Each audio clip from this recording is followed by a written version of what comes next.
suite au terrible accident de la route qu'il a causé le 10 février dernier en Seine-et-Marne, emmenant tout droit à l'hôpital un père d'une quarantaine d'années, son fils de 6 ans et une femme enceinte. Pierre Palmade a été testé positif à la cocaïne.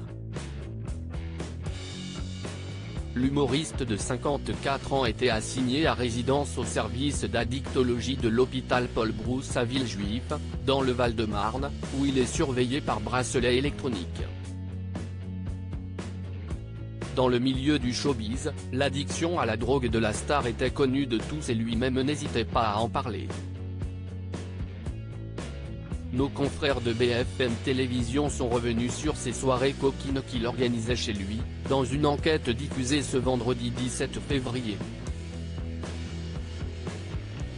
L'ami de Muriel Robin et de Michel Larocque était adepte du chemsex, activité sexuelle boostée par la prise de stupéfiants.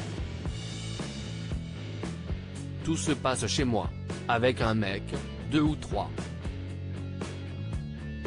Ce sont de longues heures qui durent toute la nuit, parfois la journée suivante, écrit Pierre Palmade dans son livre « Dites à mon père que je suis célèbre » sorti en 2019 et repris par la chaîne d'information. Dopé par les drogues et l'alcool, l'ex-époux de Véronique Sanson peut ainsi tenir des heures avec ses compagnons d'un soir. On rit, on regarde la télé, on parle, on est à poil, on fume, on couchaille ensemble. Et on recommence. C'est une orgie amusante, poursuit-il.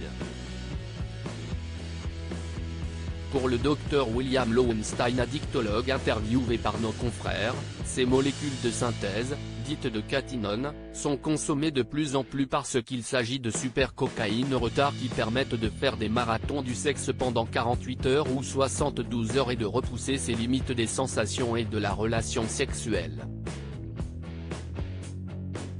Supérieur à Pierre Palmade, François Cluzet, Benoît Magimel. Les stars sans tabou sur leurs addictions. Pierre Palmade changeait de personnage sous l'emprise de la cocaïne lorsque l'accident a eu lieu. Pierre Palmade faisait la fête depuis 24 heures déjà à son domicile de Célie-en-Bière, en compagnie d'au moins 2 personnes qui étaient avec lui dans son véhicule lors du choc et qui ont ensuite pris la fuite. Dans l'émission 7 à 8, diffusée ce dimanche 19 février sur TF1, une source anonyme a indiqué « Les gens qui venaient chez lui savaient pourquoi ils venaient. Il y avait de la coke. » Et de préciser « Pas des pochons d'1 gramme, il y avait 10 grammes dedans. Tu avais de quoi faire un bon after. » Cette personne interrogée par nos confrères connaît les 2 visages de Pierre Palmade. « Moi, je le voyais quand il était en spectacle, le mec nickel, posé.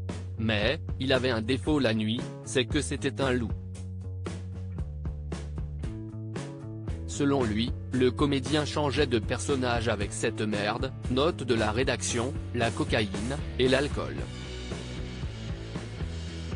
En outre, François Rollin, un ami de l'humoriste, a affirmé que Pierre avait une quadruple addiction, au sexe, à la cocaïne, à l'alcool et aux médicaments.